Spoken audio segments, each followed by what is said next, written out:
Experiment करके देखो, जहां भी खतरा है वहां चित्त तुम्हारे साथ रहेगा, तब नहीं भागेगा। शमशान में देखो, भाग ही नहीं सकता। कभी चित्त को अपने देखना हो, चैतन्य को, तो कब्रिस्तान में चले आओ रात में, फिर इससे कहो जाओ घूम के आओ। वो जो प्रिया बचपन में साथ में पढ़ती थी, उसके बारे में कुछ सोचो, क्या पागल हो गए? अभी कोई निकल आएगा अंदर से। तो मन का एक नेचर है, वो तुम आज देख लो, C+C, ये बड़ा प्यारा फॉर्मूला है मन का, ये बड़ा डेंजरस फॉर्मूला है। और जहां चित्त है वहीं चैतन्य है। इसलिए किसी काम की अगर क्वालिटी बढ़ानी है तो तुम बस ये दिमाग देखो कि उसमें चित्त लग रहा है कि नहीं। जितनी चीजें सेंसेस को आनंद दे रही हैं, उनमें हमें मोटिवेशन की जरूरत नहीं पड़ती। पढ़ाई करने के लिए मोटिवेशन की जरूरत पड़ती है। सर मन को तो कोई भी जीते ना। आप आईएएस हैं और आपने अपना मन जीत रखा है, तो आप एक बहुत सफल आईएएस अधिकारी रहेंगे।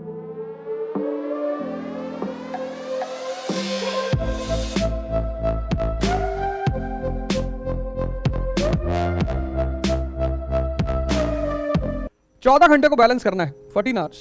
तुम्हारे पास सिर्फ 14 आवर्स होते हैं, इस 14 आवर्स का इस्तेमाल करना होता है। 10 घंटे में तुम्हारा सोना है, यहां तुम जो कर लो, मतलब नींद है तुम्हारी, स्लीप है, इसी में तुम्हारा एसेसरीज है, वॉशरूम जाना है, नहाना है, वगैरह वगैरह, और योगा है, मेडिटेशन है, ये सब तुम्हारा इस 10 घंटे में। जितनी स्लीप कम कर लोगे, मान लो 6 घंटे की स्लीप कर लिए, पर 6 घंटे डीप स्लीप। नींद को मारना नहीं है। अगर तुम नींद को मारे तो एक दूसरे रोग के शिकार हो जाओगे। नींद ना आना भी एक रोग है। कुछ लोग क्या करते हैं, कुछ चीजों को मारना शुरू करते हैं। मारना नहीं है, डीप करना है, डीप। लोग 12-1 बजे तक जग रहे हैं, उसके बाद नींद आती नहीं। गांवों में पहले लोग अंधेरा होते सो नहीं जाते थे, तो एक नई बीमारी पैदा हो गई अब लोगों को, नींद ना आने की। आती लोग अब थक जाते हैं, टूट जाते हैं, तो सो जाते हैं, लेकिन नींद नहीं आ रही है। तो तुम इसको 14 घंटे मान लो, 10 घंटे हमने मान लिया तुम्हारी 7 घंटे की स्लीप है और 3 घंटा तुम्हारी एसेसरीज। अब ये 14 घंटा बचा तुम्हारे पास। इस 14 घंटे में तुम्हारे पास, अगर तुम यूनिवर्सिटी जाते हो तो 4 घंटे मान लो, 3 4 तो 4, फिर उसके बाद तुम्हारे पास 10 घंटे बचे हैं। 10 घंटे। लेकिन अगर तुम्हारा सेकंड ईयर, कितनी उम्र है तुम्हारी? 19, मतलब 2 साल है तुम्हारे पास, है ना? तो अगर इस फेज को तुम अगर मैनेज कर लेती हो, क्या क्या सब्जेक्ट हैं तुम्हारे? और लास्ट ईयर में क्या रखोगी? मेडिकल और PSIR, ठीक है। ऑप्शनल क्या रखोगी? PSIR। तो तुम ऑप्शनल वैसे ही तैयार कर लो, तुम्हारा वो पेपर तो ग्रेजुएशन वाला वैसे ही निकल जाएगा। सब यहां झोंक दो, यहां जितना तुम झोंक दोगे वहां तुम्हें काम आएगा। टाइम को पहले डिवाइड करो कि तुम्हारे पास टाइम है कितना, फिर उसको मैनेज करो। तो तुम्हारे पास, सबके पास 14 घंटा होता है। अब जिसने यहां 7 घंटे की नींद को 5 कर लिया, कि 5 घंटे डीप स्लीप कर ली, तो 2 घंटा यहां भी मार दिया, तो तुम्हारा 8 घंटे में सारा काम हो गया। 2 घंटा इधर तुमने बढ़ा लिया, पर कोई जरूरत नहीं है, इतनी जान देने की जरूरत नहीं है। वो UPSC तुम्हारी जान ले ही लेगा, तुम उसकी चिंता ना करो। जैसे ही प्री निकलेगा, वो तुमसे इतनी मेहनत करवाएगा कि तुमको याद ही नहीं रहेगा कब दिन हो रही, कब रात हो रही, कब क्या हो रहा है। तो बहुत स्मूथली, बहुत स्मार्टली, आराम से चलो, अपने आप को डेवलप करते हुए, अपना विकास करते हुए। बहुत, क्योंकि जो लोग बहुत ज्यादा अत्य करते हैं ना, अत्य, वो ज्यादा भाग नहीं पाते। इतना करो जितना तुमसे डेली हो, खुशी से, जितना तुम डेली कर सकते हो। तुम डेली 6 घंटे पढ़ सकते हो, ठीक है, 4 साल में तैयार हो जाएगा, सिलेक्शन हो जाएगा। लेकिन तब तुम ये मान के चलो कि 4 साल लगेगा। यहां तुमने इसको बढ़ा दिया, 8 घंटे कर दिया, तो 2 साल लगेगा। लेकिन ये 8 घंटे और 5 घंटे की सोचना, ये तो सिटिंग है, ये सिटिंग की बात कर रहा हूं, 6 घंटे सिटिंग। कुछ लोग सिटिंग को ही पढ़ाई मानते हैं, गलत ना। सिर्फ सिटिंग पढ़ाई नहीं है, इसलिए कुछ लोग बैठे ही रह जाते हैं 12 घंटा 15 घंटा, माइनस में जा रहे हैं, वो सब माइनस में जा रहे हैं। सिटिंग 6 घंटे की, तो डाइजेशन 6 घंटे की, तो ये 12 घंटा हो गया। सिटिंग 8 घंटे की, तो डाइजेशन 4 या 5 घंटे की। इसको देखो, ये कितना है, ये इस पे लोग नजर नहीं डालते, डाइजेशन वाला। ये बहुत जरूरी है, मनन, सोचना, इसमें कई चीजें आती हैं, इसमें डिस्कशन भी आता है। एक टॉपिक तुमने तैयार कर लिया, अब तुम दोनों लोग शाम को मिले और 2 घंटे में तुमने इसको समझा दिया पूरा, तो वो 10 घंटा भी ऐड होगा पढ़ाई में। ये जो है सोचने वाला राउंड, इसमें कई चीजें आती हैं, सोचना आता है, कैलकुलेशन आता है, डिस्कशन आता है, लिखना आता है, ये सब आता है, पर वो डेडिकेटेड पढ़ाई को ही रहता है। तो सिटिंग पर बहुत ज्यादा वो नहीं करना है कि हम 12 घंटा बैठते हैं। 12 घंटा बैठना नहीं है, 12 घंटा बैठने, 12 घंटे की पढ़ाई में कितना एब्जॉर्ब हो रहा है ये जरूरी है। जैसे कुछ लोग भजन करते हैं, ध्यान करते हैं, 4-4 घंटे बैठे हैं, लेकिन यहां पर्दा ऑन है, बैठे तो हैं 4 घंटे, पर कुछ डेवलप नहीं हो रहा है, कुछ ग्रोथ नहीं हो रही है, तो उसका कोई फायदा नहीं है। ग्रोथ होनी चाहिए। और मन का एक नेचर है, वो तुम आज देख लो, C+C, ये बड़ा प्यारा फॉर्मूला है मन का। जब तुम कोई काम शुरू करते हो, जैसे मान लो साइकिल चलाना तुमने सीखना शुरू किया, तो जब तक तुम कोई चीज सीखते हो तो तुम्हारा चित्त वहीं पे रहता है। ये चित्त है, पहले सी का मतलब है चित्त। ये बड़ा डेंजरस फॉर्मूला है। और जहां चित्त है वहीं चैतन्य है। इसलिए किसी काम की अगर क्वालिटी बढ़ानी है तो तुम बस ये दिमाग देखो कि उसमें चित्त लग रहा है कि नहीं। जैसे पहले लोग जब कोई काम देते थे घर भर में तो कहते थे चित्त लगा के करो। जहां चित्त है वहां चैतन्य है। इन दोनों का इतना प्यारा संबंध है। तो जब तुमने साइकिलिंग शुरू की तो चित्त तुम्हारा साइकिलिंग में है, क्योंकि खतरा है ना, गिर जाओगे, हाथ टूट जाएगा, पैर टूट जाएगा। तो जहां भी खतरा होता है, जैसे मान लो कुएं के ऊपर एक पतली सी लकड़ी रखी है, उस पर चलना है, तो देखो तुम्हारा चित्त वहीं पर रहेगा। एक्सपेरिमेंट करके देखो। जैसे यहां मुझे गिरने का डर नहीं है, लेकिन वहां अगर पतली सी लकड़ी रखी हुई है कुएं के बीच में, तो चित्त जहां भी खतरा है वहां चित्त तुम्हारे साथ रहेगा, तब नहीं भागेगा। शमशान में देखो, भाग ही नहीं सकता। कभी चित्त को अपने देखना हो, चैतन्य को, तो कब्रिस्तान में चले आओ रात में, फिर इससे कहो जाओ घूम के आओ। वो जो प्रिया बचपन में साथ में पढ़ती थी, उसके बारे में कुछ सोचो, कहेगा पागल हो गए, अभी कोई निकल आएगा अंदर से। तो तुम्हारी दिक्कत क्या है ना, तुम एक्सपेरिमेंट्स नहीं करते हो। गांधी जी ने कितनी अच्छी टाइटल लिखी, माय एक्सपेरिमेंट विद ट्रुथ, सत्य के साथ मेरे प्रयोग। तुम प्रयोग करते ही नहीं। तुम किसी दिन रात में चले आओ कब्रिस्तान में और अपने मन से कहो कि बेटा उलझ, और उलझ जाए तो मुझे बताना। अगर उलझ जाए तो मुझे बताना। उलझेगा ही नहीं, खतरा है ना। जहां खतरा है वहां चित्त तुम्हारे साथ है। कब्रिस्तान में भाग ही नहीं सकता। और अगर कब्रिस्तान में भाग रहा है तो या तो तुम पागल हो,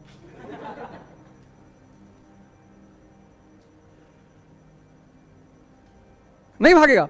रात में जाओ 2 बजे, इतनी कहानियां हैं कब्रिस्तान की। तो लेकिन जैसे ही तुमने, अब देखो एक बात, जैसे ही तुमने साइकिलिंग सीख ली, जब सीख रहे थे तो बड़े अटेंटिव थे। जब सीख ली, साइकिल चलाना आ गया, अब नहीं गिरते, तब साइकिल चल रही है, चित्त कहीं और है। लेके गए, खोस दिए ट्रक में। लोगों ने कहा इतना बड़ा ट्रक है भैया, पता नहीं दिमाग कहां था, कहते नहीं लोग। यही ध्यान है। जब तक सीखे तब तक वो साथ में था, क्योंकि जहां खतरा है वहां वो भागेगा नहीं। लेकिन जिस दिन तुमने सीख लिया, उस दिन साइकिल तो चल रही है, कि कहीं और है। यही हाल तुम्हारा पढ़ाई के साथ होता है। किताब तो खुली होती है, तुम बका भी रहे होते हो, पर कुछ जा नहीं रहा होता है अंदर। यह तुम्हारी सबसे बड़ी दिक्कत है। और उस पर तुम फोन ले आए हो, इतनी बड़ी दिक्कत के साथ तुम फोन ले आए हो, उसको बगल में रखे हो। 2 दिन इंटरनेट बंद रहा होगा इलाहाबाद में, कितना सुकून महसूस हुआ होगा तुमको।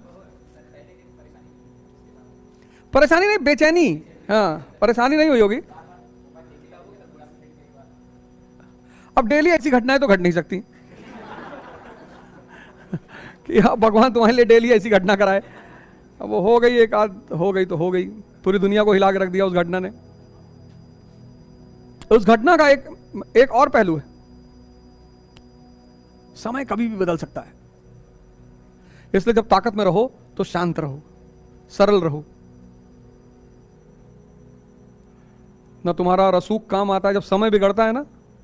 अच्छा हुआ या बुरा हुआ उससे मुझे मतलब नहीं है, मैं कोई भगवान हूं जो मैं उसको डिसाइड करूं अच्छा था कि बुरा था, वो एक अलग फैक्टर है। लेकिन देखो, सत्ता, रसूख, पैसा, जब समय विपरीत होता है ना, बस सब फेल कर जाता है। इस भारत की जो पहचान है वो ध्यान है। भारत मतलब ज्ञान, महाभारत मतलब बृहद ज्ञान। और मैंने आपसे कहा कि ये इंद्रियां और इनका बॉस मन, और दूसरी तरफ कॉन्शियस यानी चेतना, या आप उसे आत्मा कहो या इस्लाम ईमान कहे, या क्रिश्चियनिटी होली सोल कहे, जो भी कहे, ये दोनों हमारा जीवन यहां से शुरू होता है। इसलिए मैंने आपसे पिछली क्लास में कहा, जब पिछली नौजवान क्रांति में मैंने आपसे कहा कि जितनी चीजें इंद्रियों से जुड़ी हुई हैं, सेंसेस से, जैसे खाना मैंने आपसे कहा सेंसेस से जुड़ा हुआ है, जैसे घूमना सेंसेस से जुड़ा हुआ है, जितनी भी चीजें सर, जितनी भी चीजें सेंसेस से जुड़ी हुई हैं, उनमें हमें मोटिवेशन की जरूरत नहीं पड़ती। जितनी चीजें सेंसेस को आनंद दे रही हैं, उनमें हमें मोटिवेशन की जरूरत नहीं पड़ती। लेकिन नमाज पढ़ने के लिए मोटिवेशन की जरूरत पड़ती है, पढ़ाई करने के लिए मोटिवेशन की जरूरत पड़ती है, क्योंकि इनका संबंध सेंसेस से नहीं है। ये जो स्वर्ग और नर्क की अवधारणा बनाई गई, वो यही है सर। जो इस पे जीते हैं अंत तक सर, अगर उम्र के 70वें साल में कोई 2 साल आईसीयू में रहे, वो नर्क है सर। मैं अगले 2-3 दिन में एक बड़ी महान हस्ती है हिंदुस्तान की, मैं आपको उनसे मुलाकात कराऊंगा। हमारे संत परंपरा के बहुत महानायक हैं वो। तो मैं आपसे, अभी मेरी उनसे बातचीत चल रही है, मैं उनसे समय लेने का प्रयास कर रहा हूं, तो मैं आपसे उनसे रूबरू कराऊंगा। मैं चाहता हूं कि आधा घंटा वो भी अपना समय दें और आपको कुछ आयुर्वेद और योग और ध्यान के बारे में कुछ आपसे कहें। ये 70 साल की उम्र, 75 साल की उम्र, 80 साल की उम्र में अगर व्यक्ति आईसीयू में है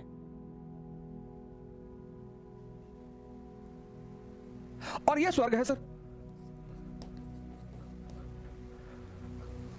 इनकी जो अंतिम जो इनका डेस्टिनेशन है, जो सिर्फ इन्हीं के बल पे जिएगा, सिर्फ इन्हीं के बल पे, तो ये अंततः आईसीयू में ले जाएंगी सर, ये ले ही जाएंगी सर। इनका डेस्टिनेशन है सर। इसी ट्रांसफॉर्मेशन को मैंने कहा आपसे पिछली क्लास में ध्यान कहते हैं। और इस परिवर्तन, इस ट्रांसफॉर्मेशन की बात सभी धर्मों का सार है सर। सभी धर्म, सारे सर, सारे। अब जब आप ध्यान शुरू करते हैं तो संघर्ष होता है। आप मान लीजिए आपने 30 साल की उम्र में ध्यान करना शुरू किया, 30 इयर्स, आप 30 साल इनके साथ रहे, तो 30 साल अगर आप किसी के साथ रहेंगे सर, वो कितना ताकतवर हो जाएगा सर। यहां 20 दिन की आदत नहीं छूटती, यहां 20 दिन की आदत नहीं छूटती सर। और 30 साल की आदत, आप 30 साल इनके साथ रहें और 30 साल की उम्र में आपने ध्यान करना शुरू किया, तो एक संघर्ष होगा। मेरे बड़े सारे स्टूडेंट हैं, हमसे कहते हैं सर हम तब ध्यान करने बैठते तो मम्मी पापा डांटते हैं कि सन्यासी बनने जा रहा है, पहले आईएएस बनो। सन्यासी मतलब जागृत, सन्यासी मतलब भगोड़ा नहीं होता। अगर आपके बच्चे ध्यान कर रहे हैं तो करने दीजिए सर। बड़ा प्यारा वर्ड है जागृत। राजा जनक जागृत है और राजा है सर। मन को तो कोई भी जीते ना। आप आईएएस हैं और आपने अपना मन जीत रखा है, तो आप एक बहुत सफल आईएएस अधिकारी रहेंगे। आप राजा हैं, आपने अपना मन जीत रखा है, तो आप अपने लिए कुछ नहीं करेंगे जीवन में, प्रजा के लिए करेंगे। इसीलिए तो भारत राम जैसे लोगों के राजा के रूप में देखता है, श्री राम। अभी आगे मैं उन पर चर्चा करूंगा, श्री राम पर, कि शिक्षा ने हमें क्या क्या रंग दिखा दिए, कैसे हमें मूल उद्देश्य से भटका दिया। एक शिक्षित आदमी किसी भी धर्म से नफरत करे, संभव ही नहीं है सर, संभव ही नहीं है।